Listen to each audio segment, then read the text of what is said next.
Pirms nedēļas man palika 40 gadi, un es tieši biju sākusi mācīties numeroloģiju, un savā dzimšanas dienā es izlēmu, ka es vēlos jums uzdāvināt vienu lifehacku, tieši kā jūs varat izveidot savas vēlmju zvaigznes. Ļoti bieži cilvēki taisa vēlmju kolāžas, bet šis ir tieši saistībā ar numeroloģiju, kā izveidot savu vēlmju zvaigzni. Ļoti ieteicams, vislabāk to ir darīt savā jaunajā gadā, pēc dzimšanas dienas, kad ir jūsu enerģētiski visspēcīgākais laiks. Un pirmais uzdevums ir saprast savu punktu A, kur jūs esat šobrīd, un to punktu B, kur jūs vēlaties nokļūt. Un tad ņemam lielu lapu, uzzīmējam piecstaru zvaigzni. Piecstaru zvaigzne, tas ir simbols, kas radies senajā Ēģiptē, ar tieši virsotnīti uz augšu zvaigzni. Tas ir kā simbols, kas savieno cilvēku ar Dievu. Tas ir ļoti gaišs simbols. Pēc vairākiem tūkstošiem gadu radās sātanisti, kas noliedza Dievu, un viņi paņēma un šo piecstaru zvaigzni apgrieza otrādi. Tāpēc, ja redzat piecstaru zvaigzni ar virsotni uz augšu, tas ir gaišs simbols, ja otrādi, tad tā ir slikta zīme. Tātad katram staram galā ierakstam savus numeroloģijas datus pēc dzimšanas datiem. Ja, to var ļoti viegli aprēķināt, ļoti viegli salikt. Šī ir mana jaunā gada zvaigzne, ko es taisīju tagad pēc savas dzimšanas dienas. Viņa vēl, protams, ka vispār nav gatava, ja es taisu kopā ar jums. Un es esmu salikusi te savus ciparus, un es jums pastāstīšu sākumā, ko nozīmē katra sfēra, kas ir katra sfēra, un pēc tam pastāstīšu, kāds ir ciparu skaidrojums. Raksti to, ko vēlies tieši tagad. Raksti precīzi un raksti par sevi. Nevajag ne par māmu, ne par brāli, ne par vienu un citu.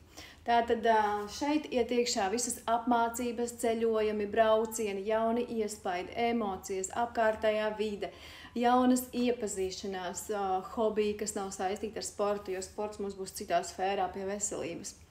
Tā kad sārakstam visu, tādā formātā, kā tas ir jāraksta, ja man ir tas un tas un tas, sārakstam visu ap šo sfēru, to pirmo. Vienalga vai iekšā zvaigznītē vai kaut kur apkārt. Tātad otrā sfēra, tas ir zvaigznes virsotnīte.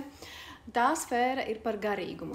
Atbild par dzimtu, par saikni ar vecākiem, ko gribam par sevi saprast, par to, kādu ceļu gribam iet, par mūsu saikni ar augstāko es. Un šī sfēra pirmām kārtām atbild par mūsu saikni ar vecākiem. Ja nerealizējam šo sfēru, nejūtamies laimīgi. Nav svarīgi, vai vecāki ir dzīvi vai nē, var uzrakstīt viņiem pateicības vārdus. Ja dzīvi, tad uzraksti, cik bieži vēlies veltīt viņiem laiku, kur ar viņiem aizbraukt. Var, piemēram, rakstīt, es braucu pie saviem vecākiem uz dāču vienreiz mēnesī vai kaut kādā. Tādas vēlmes, kas ir līdzvērtīgas ar mērķiem, ar pienākumiem. Jo, ja jums nav saiknes ar dzimtu, tad automātiski nav enerģijas. Dzimta dod enerģiju. Te ir ļoti svarīgi rakstīt to, ko darīsi priekš saviem vecākiem. Ja vecāku nav, tad ir jāraksta mērķus, kas saistīti ar kalpošanu savai dzimtai. Piemēram, tas varētu būt kapu apmeklēšana, cik bieži.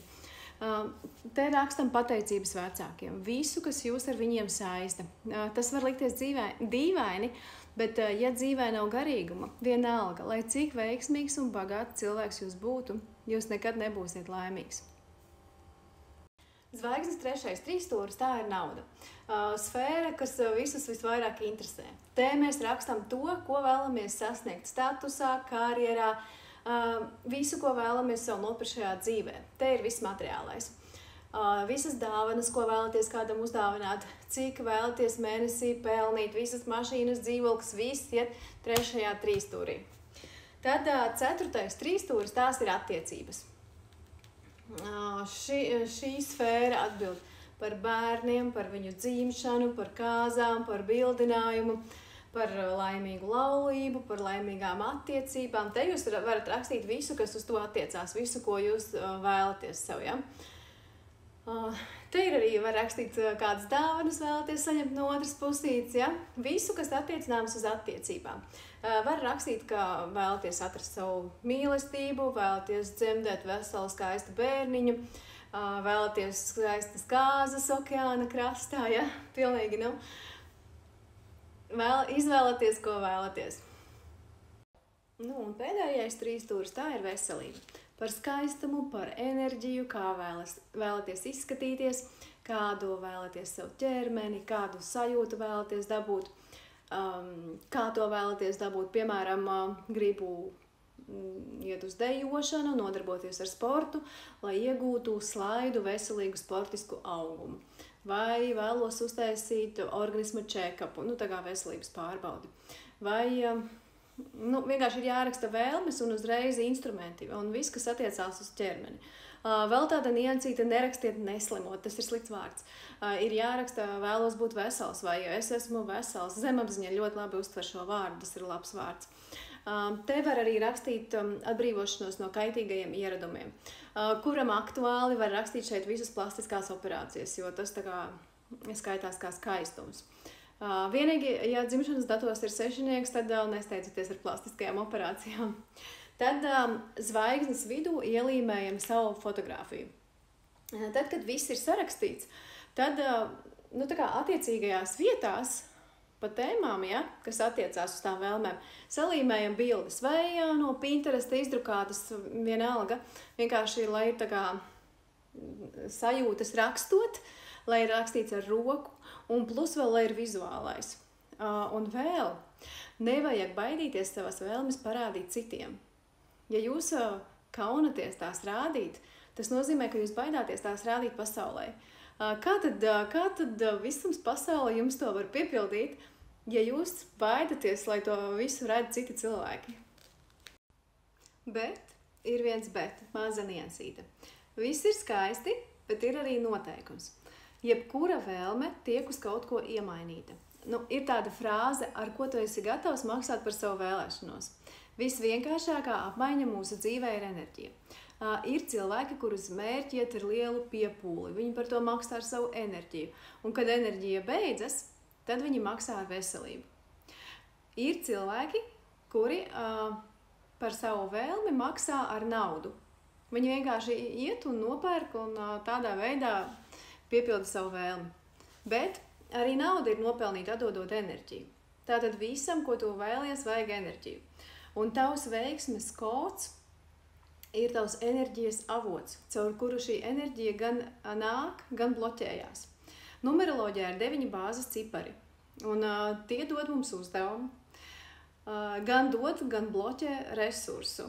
Viņi dod, kad izejam no šīs programmas, ja, ko tas cipars mums tā kā ir paredzējis.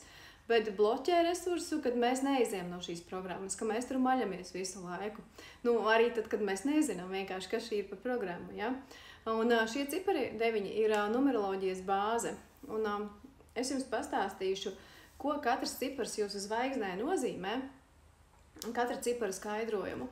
Un tad jūs zināsiet tajā sfērā, kas jums tieši bloķē to, lai saņemtu, ko esat sarakstījuši tajā sfērā. Un kas tieši atver enerģiju, lai jūs to dabūtu.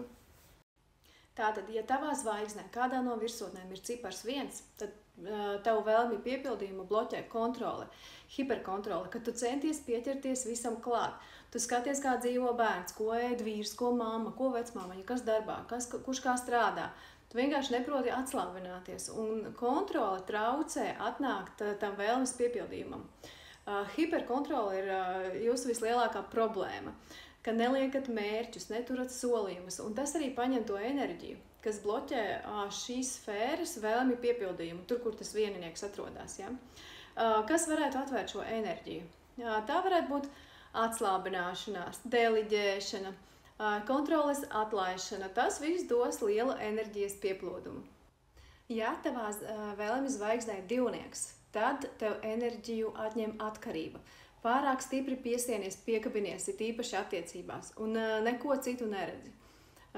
Atkarība, pastāvības trūkums, pašpietiekamības trūkums, iekšējās vērtības trūkums, tās ir ļoti svarīgas kvalitātes, kas jāizstrādā.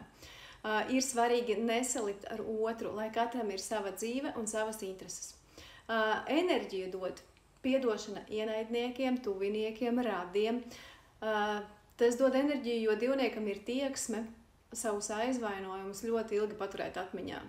Bet, kad sāk dzīvot pilnvērtīgu dzīvi, kad aiziet no toksiskām attiecībām vai beidz būt atkarīgs esošajās attiecībās, tad tas dod lielu enerģijas pieplūdumu. Un vēl divniekam vajag obligāti pašam realizēties, pašai vajag pelnīt naudu. Nedrīkst būt atkarīgi no vīriešiem. Citādi programma ir tāda, ka vienmēr nāksies satikt vai nu aizņemtos, vai nu vīrs necienīs. Tāda programma. Trīniekam enerģiju bloķē pārāk liela emocionalitāte, impulsivitāte un nemācēšana kontrolēt savas emocijas. Jo trīnieka dzīve ir emocionālās šūpoles. Te laimīgs, te nelaimīgs, te depresijā, te apātijā, te histērijā, te atkal nē. Grūti par kaut ko iedegties un to pabeigt. Grūti pamest. Kad ļoti ieiet ģimenē un bērnos, atstāja pašrealizāciju novārtā, zaudē balansu. Kad atkal ieiet darbā, skrējienā pēc naudas, zaudē balansu ar ģimeni. Ar attiecībām. Trīniekam jābūt gan mammai, gan sievai, gan realizētai sievietei. Trīniekam enerģiju dod atslābināšanās, būšana uz skatuves, uzstāšanās. Trīnieks var strādāt ar sievietēm, radīt viņām prieku, iedvesmot viņas. Tas viss dod enerģiju. Četrinieks. Četriniekam enerģiju noņem parāda sajūta. Mīlat sev uzvelt visus pasaules pienākumus, glābt visus sev apkārt, īpaši ieciklējoties uz materiālo. Neprātīgi baidaties pazaudēt naudu un palikt bez tās. Ja jūs to darat, tad jūs bloķējat savu naudas potenciālu, vienalga, lai kurā zvaigznes zonā tas četrinieks atrastos. Ir svarīgi noņemt materiālo atkarību un atzīt garīgumu. Saprast, ka tev nav jābūt robotam.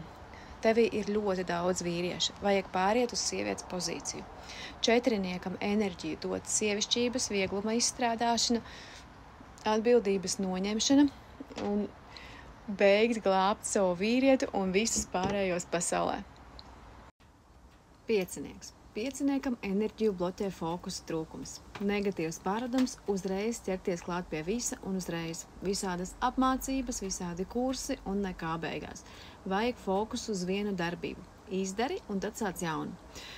Ļoti liels plus pieciniekam būs, ja viņš iemācīsies laika menedžmentu. Prasme ieviest disciplīnu savā dzīvē. Tas ir tavs spēks un uz to tev ir jātiecās. Sešinieks.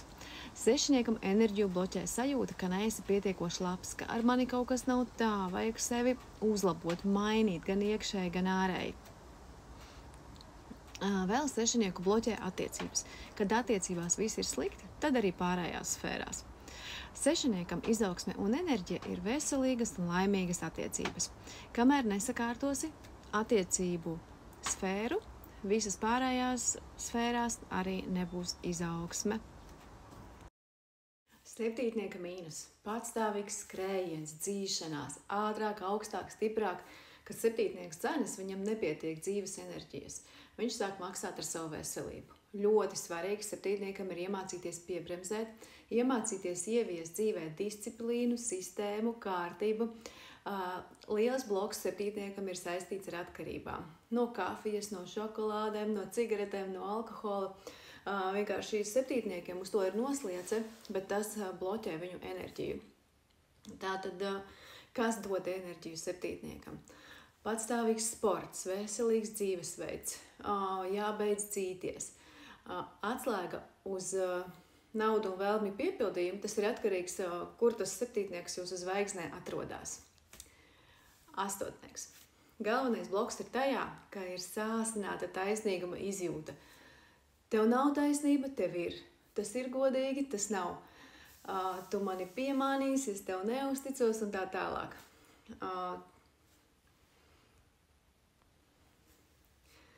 Tas ir pārāk labi, visapkārt viss ir slikti. Un kad ir šī programma, kad viņa nav izieta, tad bloķējas enerģija. Plusi astotniekam ir uzticēšanās, viņam vajadzētu iemācīties uzticēties. Iemācīties negaidīt no pasaules un ar vieglumu tērēt naudu, tērēt sev. Ir jāiemācās to darīt. Ja astotnieks ir naudas tajā sfērā, tad pirkumi dos papildus resursu, palīdzēs uzlādēt. Un visbeidzot devītnieks. Devītnieks bloķē tad to enerģiju, kad baidies izpausties, kad noslēdzies, kad slēpies, nedod iespēju par sevi paziņot. Kamēr nedabūšu Nobela prēmiju, nevaru sākt ar to pelnīt. Kamēr nedabūšu 1000 augstākās izglītības, nevaru palīdzēt cilvēkiem. Nevaru izpausties, nevaru paaugstināt cenu. Devītniekam ir raksturīga totāla sevis nenovērtēšana un vēlme būt ēnā. Tā kā viņš baidās zaudēt, tāpēc nedod pats sev iespēju uzplaukt, un tas viņu ļoti bloķē. Kas devītniekam dod enerģiju? Enerģiju dod palīdzība citiem cilvēkiem, dvēseliskums. Un tur dzīvo tie lielākie sapņi, un tie piepildīsies, ja izstrādāsiet šo programmu. Tas arī par vēlmi zvaigzni viss. Ja vēlaties uzzināt savu naudas kodu, droši sazinieties ar mani, uztaisīsim atsevišķi tieši naudas kodu. Visiem forša diena un daudz laimes dzimšanas dienās, kas tikko pagājušas un kas vēl priekšā.